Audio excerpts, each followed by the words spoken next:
Hey everyone, excited to dig into some Jordan Peterson today. We had a listener request to really unpack some of his big ideas. Yeah, deep dive. Exactly. And they were kind enough to point us towards some really interesting stuff. Clips from Peterson's own YouTube channel, and then a couple of longer interviews. You got the Chris Williamson one, right? That's right. And another one from the Modern Wisdom podcast. So, should keep us busy. You know, one thing that really struck me prepping for this, Peterson seems to have this real fixation on cynicism.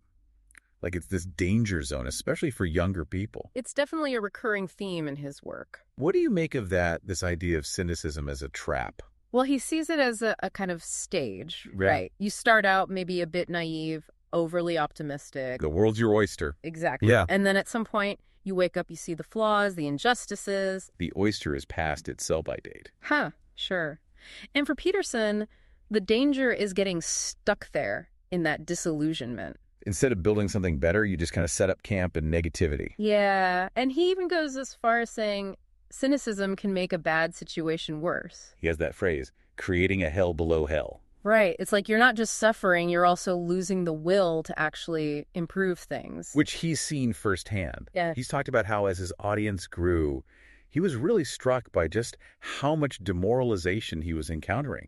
Particularly among young men, which is interesting. You'd think, just anecdotally, that someone drawn to his work, to these big questions, would be, maybe wired a little more optimistically. Right. Looking for solutions, not just dwelling on the problems. Exactly.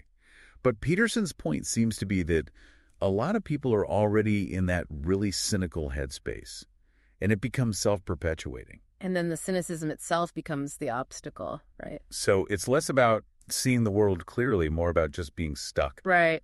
And he'd say the way out isn't naive optimism. It's about facing difficult truths, but facing them with courage. Which brings us to another one of Peterson's go-to phrases. Let me guess. Truth is the ultimate adventure. You've been taking notes. But it's such an interesting statement because what does that even mean, practically speaking? I mean, it sounds good, truth is the ultimate adventure, but does that mean I need to tell everyone I meet exactly what I think, no filter? Like brutal honesty all the time. Well, he laughs. Peterson's not saying you should be totally blunt. It's more about living in line with what you believe, like actually aligning your actions and your words, even when it's tough. So less about what comes out of your mouth, more about how you're actually showing up in the world. Yeah, exactly. And he makes this point that, look, suffering's a given, right? Like, we're all going to face it. But there's a difference between suffering that just crushes you and the kind of suffering that, for lack of a better word, transforms you. And that's where this whole truth thing comes in. Totally. It's about confronting the stuff that's hard, but doing it head on. And then having the guts to actually act on what you find to be true, even if it means going against the grain sometimes. Which can be scary. Yeah. I mean, it's way easier to just go along, tell a little white lie here and there. Right. Way easier. But Peterson would argue when you do that, you're sacrificing a part of yourself. That connection to what you actually believe in. And the adventure of it. Because when you're living in accordance with, your truth, that's when life becomes this journey. It's not about having the answers, but having the guts to ask the tough questions. And then living by what you discover along the way. Choosing the path less traveled. Even when, or maybe especially when you have no idea where it leads. Exactly. And speaking of paths less traveled, we should probably get to Peterson's ideas on identity. Because he doesn't buy into that whole I am what I say I am thing, does he?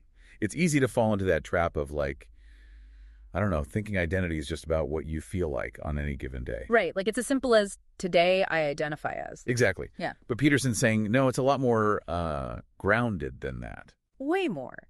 He pushes back against that whole idea that identity is just subjective. It's not that your feelings aren't real, but he'd argue that true identity comes from responsibility, from actually being engaged in the world. So less about how you see yourself in a vacuum, more about the commitments you make, the roles you step into. Exactly. Like when he talks about being a professor, a husband, a father, those aren't just labels someone gives you, right? They come with expectations, obligations. And they demand something of you. You have to show up, put in the work.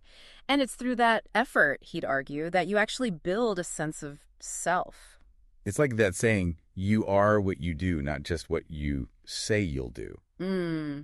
Speaking of putting in the work, though, we got to talk about this whole Peterson thing with sacrifice, right? I'll admit that one always makes me a little nervous. I get it. It's easy to misinterpret. It can sound a little, pain is good, seek out suffering. Right, and that's not what he's saying at all. It's more nuanced. Like, he's not saying go looking for hardship, but his point is more that life inevitably involves trade-offs. To get something that's truly valuable, you're going to have to give something up. There's going to be some cost. It's that whole no pain, no gain idea, but maybe with a little more philosophical depth.